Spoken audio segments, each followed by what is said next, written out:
For ever book heaven میں خوش آمدید۔ ناول مالا جس کی رائٹر ہے نمرا احمد، اس کی 13ویں ایپیسوڈ کا یہ چوتھا پارٹ ہے۔ تو آئیے جلدی سے سٹارٹ کرتے ہیں اس چوتھے پارٹ کو بغیر کسی دیر کے۔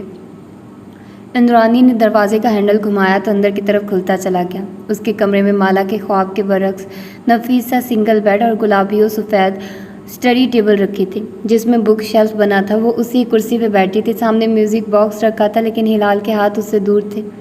اب تم میوزک باکس نہیں بجاتی؟ اندرانی نے دودھ کا گلاس اس کے ساتھ رکھا اور بغور اس کو دیکھا۔ ہلال نے جواب نہیں دیا، وہ اسی طرح آنکھیں میوزک باکس پہ جمائے بیٹھی تھی جیسے کچھ سوچ رہی ہو۔ دروازہ کھلا ہے ہلال، تم جب چاہے یہاں سے جا سکتی ہو، اندرانی نے تن سے یاد دلایا۔ مجھے معلوم ہے، پھر چلی جاؤ۔ میوزک باکس بجانے سے کون آئے گا تمہاری مدد کے لیے؟ ہلال نے قریب رکھا ہیئر برش اٹھایا اور اسے سر پہ رکھ کے نرمی سے نیچے لے جانے لگی۔ اگر نہیں بھاگنا یہاں سے تو سرکار کی بات مان لو۔ پھر وہ اس کے کان کے قریب جھکی اور آواز سرگوشی میں تبدیل کی۔ تم سمجھتی ہو تم بہت اچھی ہو، اس لیے تم سرکار کی بات نہیں مانتی، لیکن میں تمہیں بتاؤں تمہارے اندر بہت سا شر چھپا ہے ہلال، اسی لیے تم یہاں سے نہیں بھاگتی، کیونکہ دور اندر تم سرکار کے ساتھ رہنا چاہتی ہو۔ میں انتظار کر رہی ہوں اندرانی، وہ گھنگھرالے بالوں کو آہستگی سے برش کرتے ہوئے بولی۔ اندرانی چونک کے پیچھے ہوئی، ابرو مشکوک انداز میں اکٹھے کیے۔ کس کا؟ میں انتظار کر رہی ہوں۔ وہ اب بائیں جانب کے بالوں میں برش پھیر رہی تھی، اس کا چہرہ ہمیشہ کی طرح بے تاثر تھا۔ اپنے بھائی کا؟ اندرانی حیرت سے اسے دیکھے گی، یہ اس کے لیے ایک نئی بات تھی۔ ہلال نے برش رکھا اور ہاتھ آگے بڑھا کے کپ میں کھڑی رنگین پینسلز نکالی، پھر نوٹ بک سامنے کی اور صفحہ پلٹایا۔ اب ایک کوڑا صفحہ سامنے تھا، اس کی انگلیاں تیزی سے اس صفحے پہ رنگ بھرنے لگی۔ اندرانی نے غور سے اس صفحے کو دیکھا، اسے کبھی سمجھ میں نہ آیا تھا کہ وہ کیا بناتی تھی، لکیریں، رنگ، عجیب سی شکلیں۔ اندرانی کو خوف سا محسوس ہوا، وہ چپ چاپ وہاں سے چلی آئی۔ دودھ کا گلاس ویسے ہی پڑا رہا۔ وہ بظاہر ایک عام سا گرم دن تھا، لیکن اس دن کا اختتام اس کی سوچ کے برعکس ہونے والا تھا۔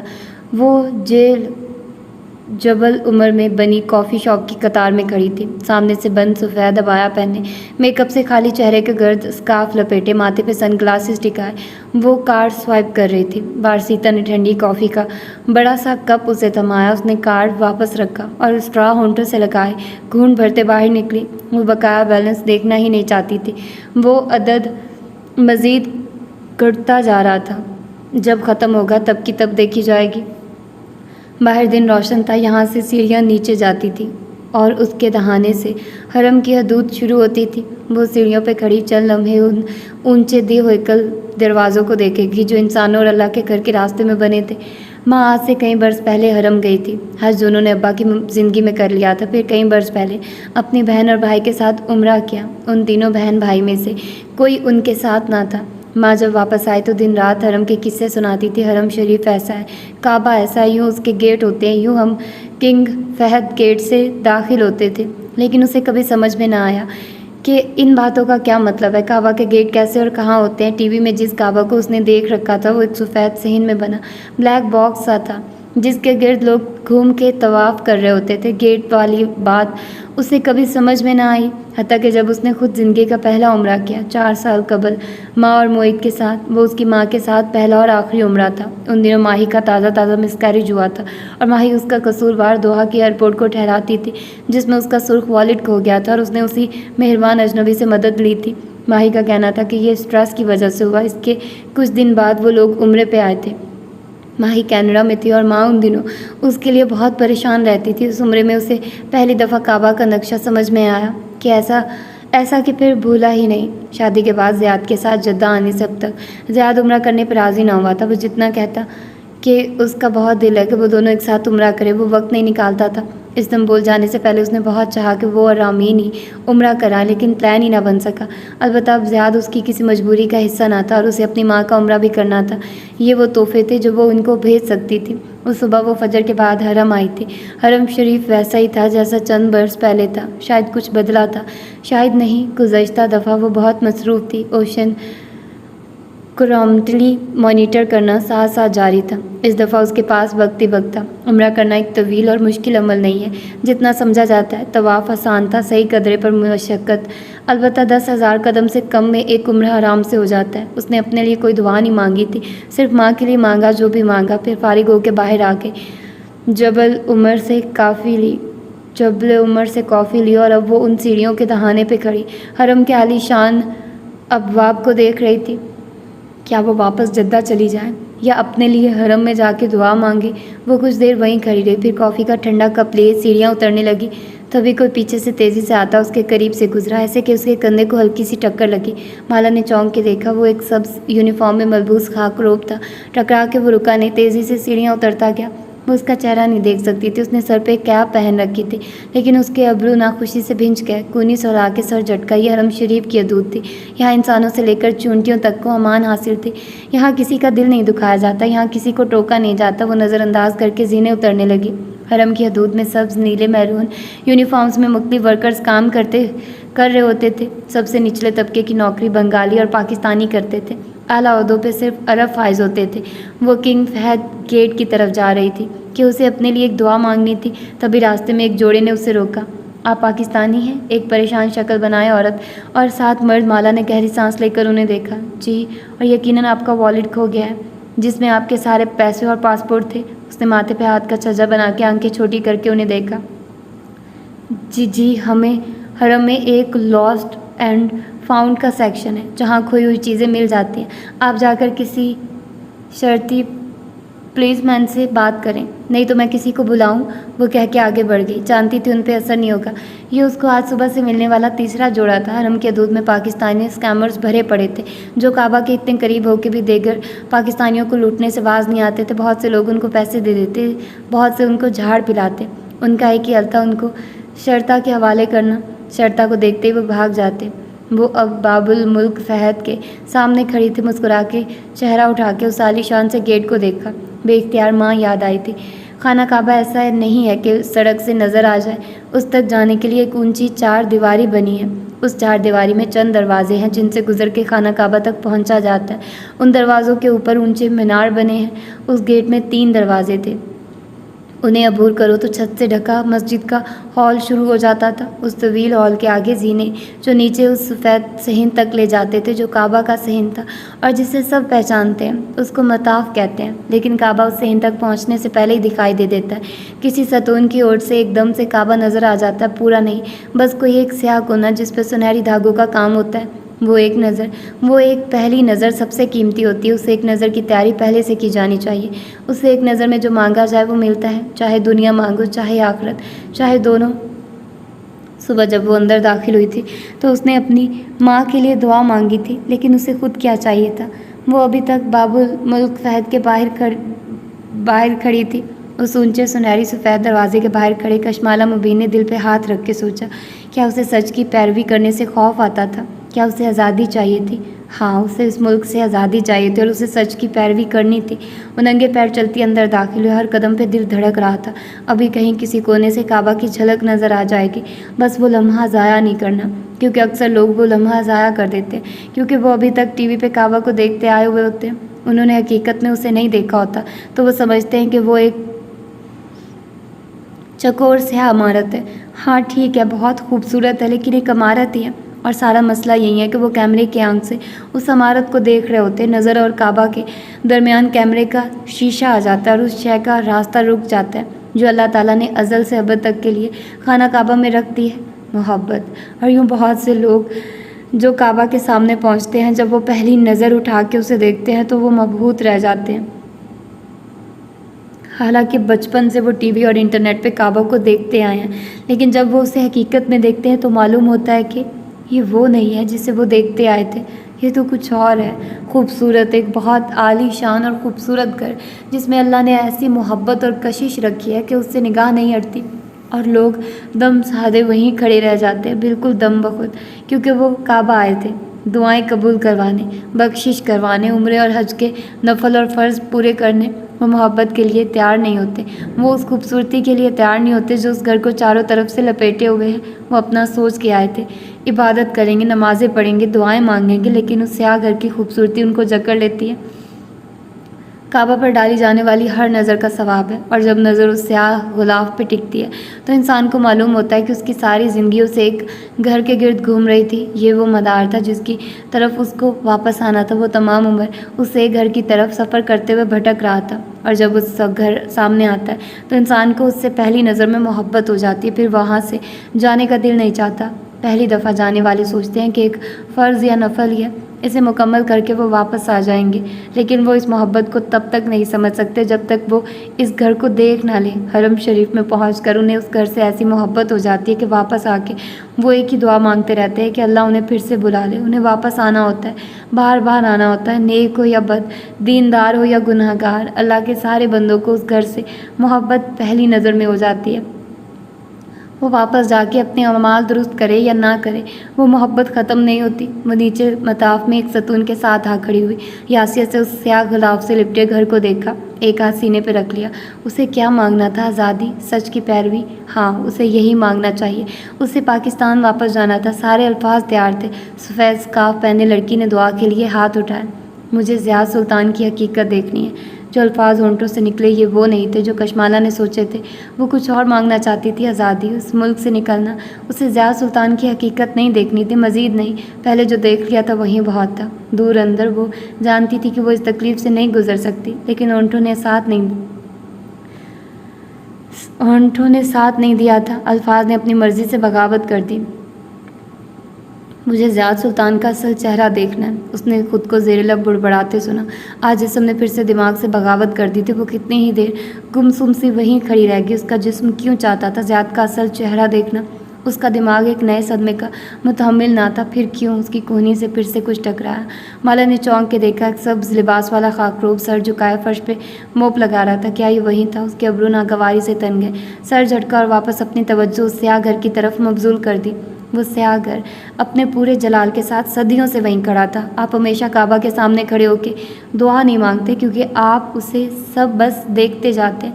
وہ اتنا خوبصورت، اتنا شان و شوکت والا ہے کہ آپ کا دل چاہتا ہے کہ ساری دنیا تھم جائے اور آپ وہیں کسی ستون سے سر ٹکائے اس ایک گھر کو دیکھتے جائیں۔ یہ وہ گھر تھا جہاں پہنچ کے سارے غم ختم ہو جاتے تھے، ساری پریشانیاں بے معنی ہو جاتی تھی۔ اس گھر میں ہر ایک کو پناہ ملتی تھی۔ سب کفن جیسا لباس پہن کے سر جھکائے یہاں آتے تھے، کیا امیر اور کیا غریب، کیا نیک اور کیا گناہ گار۔ اس نے پھر سے دعا کے لیے ہاتھ اٹھائے۔ اسے اب اپنے بہن بھائی کے لیے دعا مانگنی تھی، تبھی کچھ پھر سے ٹکرایا۔ وہ تیورا کے گھومی، وہیں سبز لباس والا خاکروب اس کے ساتھ سے گزر کے تیزی سے آگے بڑھ گیا تھا۔ اس نے ضبط کا گھونٹ بھرا۔ وہ ان پاکستانیوں میں سے نہ تھی جو حرم شریف پہنچ کے پولیس والوں اور اسٹاف سے لڑنا شروع کر دیتے۔ یہ صبر اور امن کی جگہ تھی۔ وہ اس کو ٹوکنا نہیں چاہتی تھی، لیکن یہ تیسری دفعہ تھا۔ وہ خفگی سے کچھ کہنے لگی، پھر رک گئی۔ اس کی نظریں اس کے منہ پکڑے ہاتھوں پہ ٹھہر گئی۔ وہ ہاتھ کشمالہ مبین کا سانس رک گیا۔ سنو، اور پھر ایک دم وہ اس کے پیچھے بھاگی۔ وہاں ہجوم تھا، حاجی آ جا رہے تھے۔ وہ ان کے درمیان چلتا تیزی سے آگے بڑھ رہا تھا، پھر وہ ہجوم میں نگاہوں سے اوجھل ہو گیا۔ وہ بھاگتے قدموں سے اس کے پیچھے لپکی، کسی سے ٹکرائی، کسی سے معذرت کی، یہاں تک کہ وہ آب زمزم کے کولرز کے پاس نظر آیا۔ وہ سر جھک کے کپ میں آب زمزم ڈال رہا تھا۔ وہ بنا پلک جھپکے کسی ٹرانس میں چلتی ہوئی اس تک آئی۔ اس کی نظریں اس خاکروب کے بوڑھے ہاتھوں پہ جمی تھی جس سے وہ گلاس اٹھائے ہوئے تھا۔ وہ ابھی تک اس کا چہرہ نہیں دیکھ پائی تھی، لیکن وہ ان ہاتھوں کو پہچانتی تھی۔ وہ ان میں پہنی سبز نگینے والی انگوٹھی کو پہچانتی تھی۔ آصف، خشک حلق سے اس نے آواز دی۔ بوڑھے جن نے چہرہ اس کی طرف موڑا تو اس کے جھریوں زدہ چہرے پہ مسکراہٹ تھی۔ کیف کی عمارت پہ اس صبح سوگوار سی خاموشی چھائی تھی، حتیٰ کہ شبنم کی توانائی بھی آج کم تھی۔ وہ گاہے بگاہے فکر مندی سے ماہر کے آفس کے بند دروازے کو دیکھتی تھی، پھر آس پاس کام کرتے ورکرز کو۔ ماہر گرفتاری کے بعد پہلی دفعہ آفس آیا تھا اور تب سے ماحول ایسا ہی تھا، عجیب، غیر یقینی اور عدم تحفظ کی فضا قائم تھی۔ تم گرفتار کیسے ہو سکتے تھے؟ ماہر آفس کے اندر زہرا دیوار سے لگے کاؤچ پہ بیٹھی تھی، چہرے پہ بے بسی بھری غصہ بھی تھا اور ناگواری بھی۔ لمبے بال شانوں پہ سیٹ تھے اور آنکھوں میں شدید خفگی تھی۔ ماہر اپنی مرضی سے گرفتار نہیں ہوا، بھربھر بیزار سا ہوا۔ وہ کاؤچ کے دوسرے سرے پہ بیٹھا تھا اور خاموش سا ماہر ان کے سامنے اپنی پاور چیئر پہ۔ آج اس کا کمپیوٹر ٹیبلٹ سب آف تھا، ساری اسکرینز بجھی تھی۔ کوٹ اور ٹائی پہنے وہ بظاہر ایک نئے دن کے لیے تیار تھا، لیکن وہ کام نہیں کر سکا تھا۔ ہم نے ابھی نیا پروجیکٹ شروع کیا ہے، ہمارے انویسٹرز ایک ہفتے میں بھاگ جائیں گے، اوپر سے کسی نے مجھے بتایا ہی نہیں۔ میں ویکینڈ پہ دوست کی شادی کے لیے انقرہ تک گئی تھی، کال تو کر سکتے تھے تم لوگ۔ سوری، ہم بھول گئے تھے کہ تم ایک وکیل بھی ہو۔ بہربل سے رہا نہ گیا، زارا نے بگڑ کے اسے دیکھا۔ وکیل نہیں ہوں، لیکن کم از کم ماہر کے ساتھ تو ہوتی۔ اور کیا کر لیتی تم؟ زارا، وہ بلاخر نرمی سے کھنکھوارا۔ دونوں بے اختیار اسی کو دیکھنے لگے۔ تم اس وقت میری اتنی مدد کر سکتی ہو کہ کیف کو سنبھالے رکھو اور انویسٹر سے رابطے میں رہو۔ یہ ایک جھوٹا کیس ہے جو جلد اپنی موت مر جائے گا۔ زارا نے زخمی نظروں سے اسے دیکھا اور اٹھ کھڑی ہوئی۔ نہیں ماہر، تم ایک دفعہ پھر قید میں چلے جاؤ گے، میں ایک دفعہ پھر اس اذیت سے نہیں گزروں گی۔ وہ جیسے فیصلہ کر کے اٹھ کھڑی ہوئی۔ بہربل نے چونک کے اسے دیکھا۔ تم؟ مجھے گزشتہ ہفتے بابا کے ساتھ لندن واپس جانا تھا۔ میں نے آخری لمحے اپنا پلان بدل دیا۔ میں تمہارے ساتھ اس پروجیکٹ کو آخر تک پہنچانا چاہتی تھی، لیکن میں غلط تھی۔ وہ آنکھوں میں کرچیاں لیے اسے دیکھ رہی تھی۔ تم ہر دفعہ یہی کرو گے، تم خود کو کسی قید میں ڈال دو گے اور مجھ سے یہ توقع کرو گے کہ میں باہر رہ کے تمہاری کاروباری پوزیشن کو برقرار رکھوں۔ نہیں ماہر، اس نے نفی میں سر ہلایا، میں پھر سے اس اذیت سے نہیں گزر سکتی۔ تم اس حالت میں کیف کو چھوڑ کے جا رہی ہو جب اسے تمہاری واقعی ضرورت ہے؟ بہربل کی آنکھیں حیرت سے پوری کھل گئی۔ بابا درست کہتے ہیں، یہ سب بے معنی ہے۔ میں پھر سے وہی ٹراما نہیں۔ اس نے جھرجھری لے کر سر جھٹکا اور تیز قدموں سے چلتی باہر نکل گئی۔ اپنے آفس میں آتے ہی اس نے موبائل اسکرین کو انگوٹھی سے زور سے دباتے ہوئے ایک کال ملائی۔ سوری بابا، وہ بھیگی آنکھوں سے کہہ رہی تھی، میں یہ مزید نہیں کر سکتی، میں واپس آ جاؤں گی۔ میں ماہر کے ساتھ کہیں برس کام کرنے کے لیے تیار ہوں، لیکن میں ایک دفعہ پھر وہ سب ہوتے ہوئے نہیں دیکھ سکتی۔ اس کی آنکھوں سے آنسو پھسل رہے تھے، اسے سب یاد تھا۔ گڈ، مالک فرید نے ایک لفظ کہہ کے فون رکھ دیا۔ تم اسے روکو گے نہیں؟ اس وقت تمہیں اس کی ضرورت ہے ماہر۔ اندر آفس میں بہربل پریشانی سے اس کی طرف گھوما۔ وہ اپنی سیٹ پہ ٹیک لگائے خاموش چہرہ لیے بیٹھا تھا، اس بات پہ ہلکے سے شانے اچکائے۔ میں کسی کے پیچھے نہیں جاتا۔ اس وقت تمہیں زہرا جو مجھ سے تعلق نہیں رکھنا چاہتا، میں اس کے پیچھے بھاگ کے خود کو اپنی نظروں میں بے توقیر نہیں کر سکتا۔ ایسے تو ایسے ہی صحیح، کچھ حوصلہ شکن سا تھا اس کے انداز میں جو زخمی تھا، کچھ زخمی سا۔ بہربل نے تھوک نکلا۔ شاید مالا تم سے کچھ عرصہ دور رہنا چاہتی ہو تاکہ تم کسی مصیبت میں نہ پڑو۔ گلٹ کا کانٹا سینے میں چبھنے لگا۔ وہ اسے دوبارہ کسی قید میں نہیں دیکھنا چاہتا تھا۔ زارا کی طرح اسے سب یاد تھا۔ ایسے تو ایسے صحیح۔ وہ کھڑکی کی طرف دیکھنے لگا۔ ماہر، اس کے سینے میں پیوست ہوتے کانٹے کی جڑیں مضبوط تھی۔ اس نے الفاظ جوڑنے چاہے۔ میں تمہیں کچھ بتانا۔ دروازہ ہلکی سی دستک سے کھلا اور سوزی کے مسکراتے چہرے نے اندر جھانکا۔ صبح بخیر۔ وہ بیگ اور فائز لیے اندر داخل ہوئی۔ بہربل فرید کا حلق تک کڑوا ہو گیا۔ آ گیا مالٹے کا وٹامن۔ اس کی بڑبڑاہٹ اتنی اونچی تھی کہ کمرے میں رکھے ہر مرجھائے ہوئے پودے تک نے سن لیا۔ سوزین پہ اثر نہیں ہوا۔ کندھوں تک آتے بالوں پہ ہیئر بینڈ لگائے، چھوٹے سے کوٹ اور ہائی ویسٹ پینٹ والا سوٹ پہنے وہ مسکراتی ہوئی آگے آئی اور بہربل کو مخاطب کیا۔ مجھے اپنے کلائنٹ سے بات کرنی ہے، جتاتے ہوئے انداز میں کھلے دروازے کی طرف اشارہ کیا۔ شور۔ بہربل تابیداری سے اٹھا، دروازے تک گیا، اسے بند کیا اور واپس اپنی جگہ پہ آ کے بیٹھا۔ کریں بات؟ ٹانگ پہ ٹانگ جما کے اطمینان سے سوزی کو دیکھا۔ اس کی پیشانی پہ بل پڑ گئے۔ شکایتی نظروں سے باہر کو دیکھا جو ابھی تک کھڑکی میں رکھے پودے کو دیکھ رہا تھا، پھر واپس اسے۔ وکیل اور کلائنٹ کی کانفیڈینشیلٹی بھی کوئی چیز ہوتی ہے بہربل بھی، اور وہ چیز مالک بے کو رپورٹس دیتے ہوئے قبر میں چلی جاتی ہے۔ ڈٹھائی سے مسکرایا۔ ماہر بے، سوزی نے شاکی لہجے میں اسے پکارا۔ باہر نے باری باری دونوں کو دیکھا، پھر اسی لاتلکی سے شانے اچکا دیے۔ ہم اپنی فیملی خود چوز نہیں کرتے سوزی، بیٹھو اور پوچھو کیا پوچھنا ہے۔ وہ کف کے بٹن کھولتے ہوئے آستین پیچھے موڑنے لگا۔ سوزی نے ایک کینہ توز نظر بہربل پہ ڈالی جو اسی ڈٹھائی سے وہاں جمع تھا، پھر ماہر کے سامنے والی کرسی کھینچی اور فائلز میز پہ رکھی۔ پروسیکیوٹر آپ کے سائیکیٹرک وارڈ میں ایڈمٹ رہنے کی ہسٹری آپ کو آپ کے خلاف استعمال کرے گی۔ وہ پوچھو جو تم پوچھنا چاہتی ہو۔ وہ ٹیک لگائے سنجیدہ نظر آ رہا تھا۔ کیا آپ واقعی ذہنی مریض تھے؟ آپ کو ابھی شک ہے؟ بہربل بڑبڑایا، لیکن دونوں میں سے کوئی اس کی طرف متوجہ نہ تھا۔ نہیں، میں صرف بیمار تھا، ایک غلط فہمی کی بنا پہ کچھ عرصہ ایک سائیکیٹرک وارڈ میں داخل رہا، لیکن پھر مجھے ڈاکٹرز نے فٹ قرار دے کر وہاں سے خارج کر دیا تھا۔ ڈاکٹرز بھی ترکی کے ججوں کی طرح رشوت لیتے ہوں گے؟ اس کی بڑبڑاہٹیں ختم نہیں ہو رہی تھی۔ آپ کو آفس کے لوگ سائیکوپیتھ ود ڈالرز کیوں کہتے ہیں؟ ان میں کس نے مشہور کیا کہ آپ ایک سائیکوپیتھ ہیں؟ میں نے خود، میرے پاس اس کی وجوہات تھی۔ سوزی کا منہ حیرت سے کھل گیا۔ اس سے پہلے کہ وہ کچھ پوچھتی، بہربل کی زبان پہ کھجلی ہوئی۔ مالک تمہیں اس کام کے بدلے میں کیا دے رہا ہے؟ سوزی نے ضبط سے گہری سانس لی اور گردن موڑ کے اسے دیکھا۔ مالک بے ایک مہربان انسان ہے جو مالک کو مہربان کے اسپیلنگ بھی نہیں آتے ہوں گے۔ بہربل نے ناک سے مکھی اڑائی، لیکن اس نے بات جاری رکھی۔ جو چاہتے ہیں کہ ماہر جلد از جلد رہا ہو جائے، اور مالک ایسا نہیں چاہتا۔ ماہر نے جس تیزی سے کہا وہ دونوں چونک کے اسے دیکھنے لگے۔ کیا مطلب؟ مالک چاہتا ہے کہ ابھی میں کچھ عرصہ اس کیس میں پھنسا رہوں تاکہ میری انا کو کچھ اسباق مل سکے۔ وہ ہلکا سا مسکرایا۔ آپ کیسے؟ وہ اپنی حیرت پہ قابو نہیں رکھ سکی۔ میں مالک کو بہت اچھے سے جانتا ہوں۔ وہ زخمی سا مسکرایا۔ نہیں، آئی ایم شیور وہ ایسا نہیں چاہتے ہوں گے، آپ کو ان پہ بھروسہ کرنا چاہیے۔ وہ بدقت مسکرائی۔ میں مالک پہ بھروسہ نہیں کرتا۔ ایک زمانے میں آپ کرتے تھے۔ آپ نے سائیکیٹرک وارڈ میں داخل ہونے سے قبل اپنا پاور آف اٹرنی مالک فرید کو منتقل کر دیا تھا۔ وہ زمانہ بیتے، صدیاں گزر گئی۔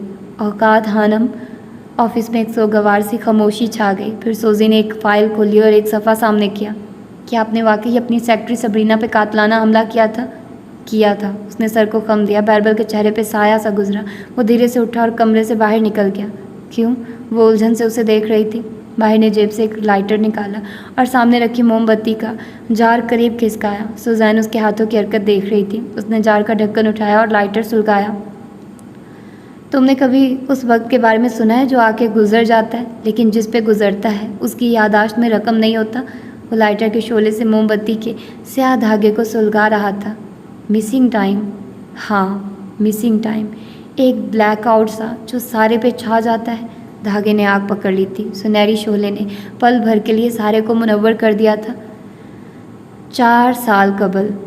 میں تم سے زیادہ کسی پہ اعتبار نہیں کرتا مالک۔ وہ اس کے گھر کی دوسری منزل پہ بنے لیونگ روم کا منظر تھا۔ کھڑکی کے سامنے 2 ونگ چیئرز رکھی تھی۔ یہاں بیٹھنے والے کو باہر کا منظر صاف دکھائی دیتا تھا۔ یہ وہی جگہ تھی جہاں وہ ہلال سے پہلی دفعہ ملا تھا۔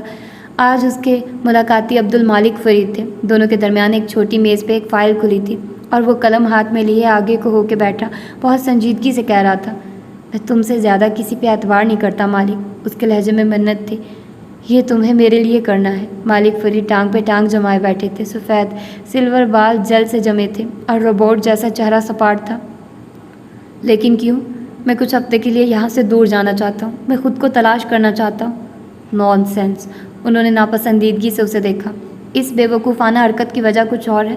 ماہر نے خشک لبوں پہ زبان پھیری۔ اس کی شیو بڑی ہوئی تھی اور لباس ملگجا سا تھا۔ آنکھوں تلے ہلکے گہرے تھے اور جسم ہر گزرتے دن سکڑتا جا رہا تھا۔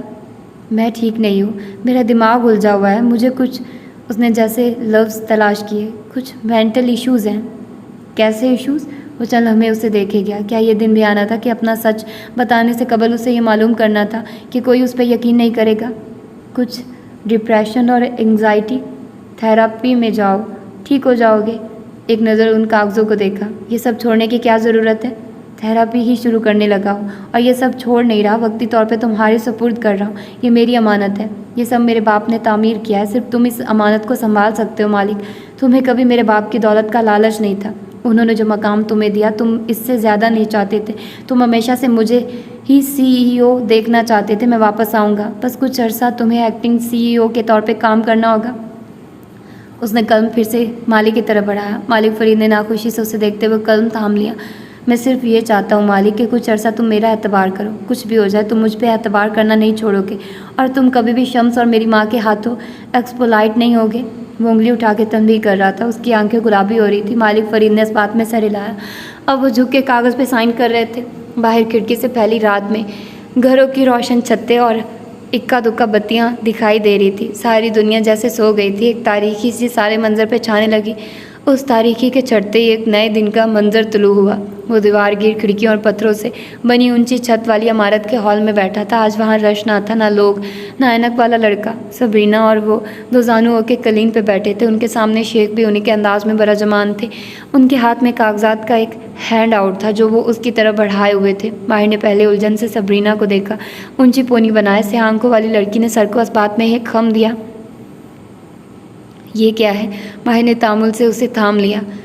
جو میں نے ابھی بتایا ہے، انہوں نے دہرایا، یہ رقیہ شرعیہ ہے، قرآن کی مخصوص آیات کا مجموعہ جس کو جادو اور ایسے مسائل کے لیے پڑھنے کی تاکید اللہ کے رسول صلی اللہ علیہ وسلم نے فرمائی ہے۔ اس نے سر جھکا کے کاغذ دیکھ کے وہ سورہ فاتحہ سے شروع ہو کے الناس تک جاتے تھے، پھر چہرہ اٹھایا تو وہیں الجھن برقرار تھی، اور آخر میں چند مسنون دعائیں ہیں۔ پھر جادو کے فریضوں کے لیے غسل کا مسنون طریقہ ہے جو بیری کے پتوں سے کیا جاتا ہے۔ یہ تمام اعمال آپ کو کرنے ہیں۔ مجھے؟ اس نے کاغذ رکھتی ایک دم دل جیسے بیزار ہو گیا تھا۔ آپ کیا توقع کر رہے تھے؟ ماہر نے ایک شکایتی نظر صبرینہ پہ ڈالی اور پھر شیخ کو دیکھا جو تحمل سے اسے دیکھ رہے تھے۔ آپ کو میرا علاج کرنا تھا، جیسے اس دن آپ کے کچھ پڑھنے سے آپ کے اوپر کچھ ظاہر ہو رہا تھا۔ اس کو حاضری کہتے ہیں۔ جب جن مریض کے اوپر ظاہر ہو جاتا ہے، حاضری ہو جانا علاج نہیں ہوتا، وہ ایک ڈائگنوسس ہے۔ ہم رقیہ پڑھتے ہیں جس سے مریض کا جن ظاہر ہو جاتا ہے۔ کچھ جنات ہماری بات مان کے مریض کو چھوڑ دیتے ہیں، کچھ نہیں چھوڑتے۔ آپ کا جن اتنی آسانی سے نہیں چھوڑے گا، لیکن یہ سب آپ کو کرنا تھا۔ میں اس لیے آپ کے پاس آیا ہوں، سب کچھ چھوڑ کے۔ اس نے بے چینی سے صبرینہ کو دیکھا، وہ بھی جیسے سمجھ نہیں پا رہی تھی، لیکن شیخ سمجھ گئے تھے۔ ماہر، انہوں نے نرمی سے پکارا، جادو اور جنات کے علاج کے 2 طریقے ہوتے ہیں۔ ایک وہ جو میں نے آپ کو بتا دیا، اس میں آپ کو اپنا علاج خود کرنا ہوتا ہے، مسلسل پڑھائی، جتنی قوت ہے اس سے زیادہ پڑھائی، گناہوں سے اجتناب اور متواتر صدقات۔ اور دوسرا، انہوں نے گہری سانس لی، دوسرا وہ منتظر تھا، یہ کہ آپ کسی جادوگر سے رابطہ کریں۔ اس میں آپ کو کچھ نہیں کرنا پڑے گا سوائے پیسہ خرچ کرنے کے، اپنی محنت نہیں ہوگی۔ جادوگر آپ کے اوپر عمل کرے گا اور یوں وہ آپ کا جن کسی طرح قابو میں کر لے گا، لیکن اس صورت میں آپ اپنے آپ کو اس جادوگر کے حوالے کر دیں گے۔ دم اور تعویذ کے نام پہ بہت سے جادوگر یہی کر رہے ہیں، وہ جادو کا علاج ایسے ہی کرتے ہیں۔ آپ جب جادوگر کے پاس جائیں گے تو خود کو اللہ کی پناہ سے نکال دیں گے۔ کیا آپ ایسا چاہتے ہیں؟ اس نے سر جھکا دیا، پھر بے چینی سے وہ کاغذ اٹھائے۔ یہ سب بہت مشکل ہے، میں یہ کیسے کروں گا؟ اس نے صبرینہ کو دیکھا۔ مجھے ان تسبیحات کی عادت نہیں ہے، کام کرنے والے مرد کے لیے یہ مشکل ہوتا ہے۔ جادو کا علاج انسان کو خود کرنا ہوتا ہے۔ میں سارا دن بھی بیٹھ کے یہ رقیہ آپ پر دم کرتا رہوں، تب بھی آپ کو وہ فائدہ نہیں ہوگا جو خود اپنے کرنے سے ہوگا۔ اور اس سب سے پہلے آپ کو اپنے لیے دعا مانگنی ہوگی۔ جادو کو کوئی بھی شے توڑ سکتی ہے، کوئی دعا، کوئی نیک عمل، اور ایسے ہی اچانک سے توڑتی ہے کہ نہ کرنے والے کو علم ہوتا ہے اور نہ اس کو جس پہ جادو کیا گیا ہو۔ یہ اللہ کا نظام ہے، آپ کے نیک اعمال اکٹھے ہوتے رہتے ہیں اور وہ جادو اور جنات کے راستے میں حائل ہو جاتے ہیں۔ اگر میں چاہتا تھا کہ آپ علاج کریں، اسے یہ سب پسند نہیں آ رہا تھا۔ وہ مسکرائے۔ آپ یقیناً جم جاتے ہوں گے، جم ٹرینر ایکسرسائز سمجھانے میں آپ کی مدد کر سکتا ہے، لیکن کیا وہ آپ کی جگہ ایکسرسائز کرے تو آپ فٹ ہو جائیں گے؟ ڈاکٹر آپ کی جگہ دوا لے تو آپ صحت یاب ہو جائیں گے، لیکن سرجری تو ڈاکٹر کو خود کرنی پڑتی ہے۔ ابھی آپ کی سرجری کی نوبت نہیں آئی، وہ شدید حالتوں میں ہوتی ہے جب انسان پہ جن اس قدر حاوی ہو جاتا ہے کہ پھر روحانی معالج کو اس کا علاج کرنا پڑتا ہے۔ اکثر کیسز میں ایسا نہیں ہوتا۔ اگر آپ آج سے ہی اذکار شروع کر دیں گے تو انشاءاللہ سرجری کی نوبت نہیں آئے گی۔ اس نے بے دلی سے کاغذ تھام لیے، پھر ایک شاکی نظر صبرینہ پہ ڈالی۔ وہ قدرے پریشان نظر آ رہی تھی۔ اونچی پتھر کی دیواروں کا سرمئی پن دھیرے دھیرے سیاہ میں بدلتا گیا، یہاں تک کہ ہر طرف سیاہی چھا گئی۔ پھر اس میں سے قاسم فرید کا سابقہ آفس نمایاں ہوا، جس میں نیم روشنی سی تھی۔ ماہر عام لباس میں موجود تھا، خاموشی سے وہ ایک باکس میں چند چیزیں ڈال رہا تھا۔ اس کا چہرہ پہلے سے کمزور اور آنکھوں تلے ہلکے گہرے تھے۔ آہٹ کے بعد دروازہ کھلا اور اونچی پونی والی صبرینہ اندر داخل ہوئی۔ ماہر، اس نے فکر مندی سے پکارا۔ ماہر نے پلٹ کے اسے دیکھا اور پھر خاموشی سے باکس کی طرف متوجہ ہو گیا۔ صبرینہ قدم قدم چلتی قریب آئی، نگاہیں میز پہ رکھی نیلے دانوں والی تسبیح تک گئی جو عرصے سے انچھوئی رکھی تھی۔ اتنے دن گزر گئے، آپ نے اذکار نہیں پڑھے۔ اگر سب کچھ میں نے ہی کرنا تھا تو تمہارے روحانی معالج کا کیا فائدہ؟ وہ تلخی سے کہتا بک شیلف سے چند کتابیں اٹھا رہا تھا۔ آپ کہیں جا رہے ہیں؟ ہاں، ویکیشن پہ، بیربل کے پاس، استنبول۔ لیکن آپ کو اپنا علاج کرنا ہے، بے شک وہاں جائیں، لیکن ویکیشن کو ڈسٹریکشن کے طور پہ استعمال نہ کریں، مسئلے سے توجہ نہ ہٹائیں۔ وہ ابھی تک بک شیلف کے سامنے کھڑا تھا، آنکھیں اس میں رکھی کتابوں پہ جمی تھی۔ اسے غصہ سا آنے لگا، جسم گرم ہونے لگا۔ اسے غصہ کیوں آ رہا تھا؟ وہ اپنی جگہ سے نہیں ہلا، لیکن اسے احساس ہوا کہ اس کا جسم وہاں سے ہلا ہے۔ شاید قدم بھی پیچھے گئے تھے، لیکن ذہن وہی مرکوز تھا، نگاہیں مرکوز تھی۔ وہ صرف بک شیلف کو دیکھ رہا تھا، باقی ہر جگہ تاریکی تھی، بلیک آؤٹ۔ کتابیں تاریکی میں ڈوب گئی۔ پھر دھیرے دھیرے بک شیلف کے ارد گرد روشنی واپس آنے لگی۔ اس نے ہاتھ اٹھا کے سامنے کیے، اس کے ہاتھوں پہ کرچیاں تھیں، خون سے بھرے کٹ لگے تھے۔ وہ بے یقینی سے واپس پلٹا۔ وہ وہیں آفس میں کھڑا تھا جہاں چند منٹ پہلے تک کھڑا تھا، لیکن آفس کا حلیہ بگڑ چکا تھا۔ ہر طرف چکنا چور ہوئے شیشے کی کرچیاں تھیں اور بہت سے لوگ بھی چیختے چلاتے لوگ اسے دیکھتے ہوئے وہ کچھ کہہ رہے تھے۔ اور ایک کونے میں صبرینہ بیٹھی تھی، گردن پہ ہاتھ رکھ کے وہ بری طرح کھانس رہی تھی۔ اس کے سر سے خون بہہ رہا تھا اور گردن پہ سرخ انگلیوں کے نشان تھے۔ دیوار پہ ایک جگہ خون لگا تھا، جیسے کسی نے اس کو گردن سے دبوچ کے اس کا سر دیوار سے مارا۔ ماہر فرید نے بے یقینی سے اس منظر کو دیکھا، پھر اپنے ہاتھوں کو، پھر اس کو خون کرچیاں۔ ایک ورکر غصے سے اس کو کچھ کہتا فون پہ کال ملا رہا تھا، کوئی پولیس کو بلا رہا تھا۔ صبرینہ کھانستے ہوئے چلا رہی تھی، وہ ان کو روک رہی تھی۔ وہ کہہ رہی تھی کہ اس میں ماہر کا قصور نہیں تھا، وہ ایک حادثہ تھا۔